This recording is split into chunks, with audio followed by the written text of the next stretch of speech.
Baik, bismillahirrahmanirrahim. Assalamualaikum warahmatullahi wabarakatuh. Alhamdulillahirrabbilalamin. Wassalatu wassalamu ala asrafil anbiya wal mursalin wa ala alihi washabihi sayyidina Rasulullah ajmain. Amma ba'. Baik, teman-teman, tanpa memperpanjang mukadimah, izinkan saya memperkenalkan diri saya.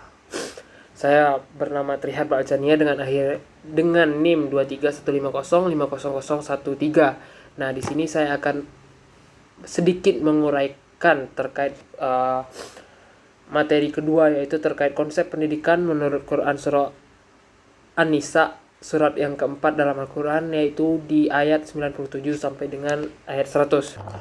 Nah, sebelum kita menguraikan lebih dalam terkait Quran surah An-Nisa ayat 97 sampai dengan 100 ini, kita harus tahu dulu kenapa ayat ini diturunkan. Menurut apa asbabun nuzul ayat ini diturunkan. Nah, menurut para ulama tafsir menjelaskan bahwa ayat ini turun mengenai sebagian kaum muslimin di Mekah yang tidak ikut hijrah ke Madinah, padahal mereka mampu melakukannya.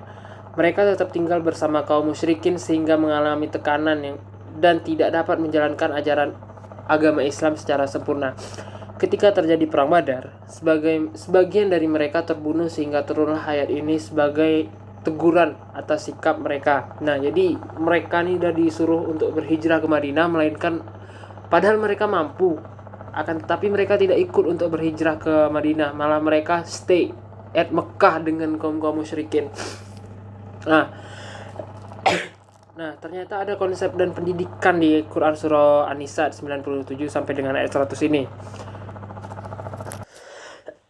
Pada Quran surah An-Nisa ayat 97 sampai dengan 100 ini memberikan pelajaran penting mengenai pengaruh lingkungan terhadap perkembangan manusia. Dalam ayat ini dijelaskan bahwa para malaikat mempertanyakan alasan orang-orang yang stay dalam lingkungan dan menghalangi mereka menjalani ajaran Islam secara benar.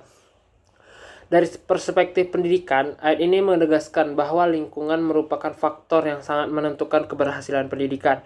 Peserta didik atau seorang pengajar dan pembelajar seperti kita yang berada dalam lingkungan positif akan lebih mudah berkembang dibandingkan mereka yang hidup dalam lingkungan negatif. Oleh karena itu, pendidikan Islam tidak hanya memperhatikan kurikulum dan metode pembelajaran, tapi juga memperhatikan suasana sosial yang mengelilingi kita sebagai peserta didik atau sebagai seorang pengajar atau pembelajar. Nah, konsep hijrah dalam ayat ini juga memiliki makna pendidikan yang mendalam. Hijrah tidak hanya berarti berpindah tempat dari suatu tempat ke tempat yang lainnya, tetapi juga berpindah dari kondisi yang buruk menjadi kondisi yang lebih baik. Dari zaman kaum musyrik nih menuju zaman kaum muslim. Nah, seperti itulah misal dan istilahnya. Dalam kehidupan pendidikan, hijrah dapat diartikan sebagai perubahan dari zaman kebodohan menuju zaman ilmu pengetahuan, dari zaman kemalasan menuju zaman semangat belajar dan lain-lain, dari perilaku buruk menuju perilaku yang baik, akhlakul karimah.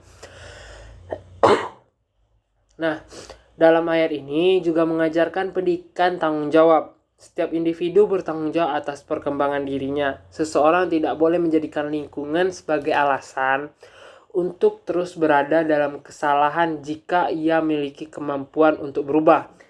Seperti halnya di asbabun nuzul tadi itu. Padahal mereka mampu untuk hijrah, tapi mereka tidak mau, melainkan mereka tetap stay di Mekah dengan kaum musyrik. Nah, di sini tidak boleh. Padahal kita bisa, harus kita laksanakan. Padahal kita mampu, harus kita laksanakan, harus kita lakukan. Nah, lanjut di Quran surah An-Nisa 98 sampai dengan selesai sampai ayat 100, yaitu menunjukkan adanya perhatian Islam terhadap orang-orang yang memiliki keterbatasan. Allah memberikan keringanan kepada mereka yang benar-benar tidak mampu berhijrah.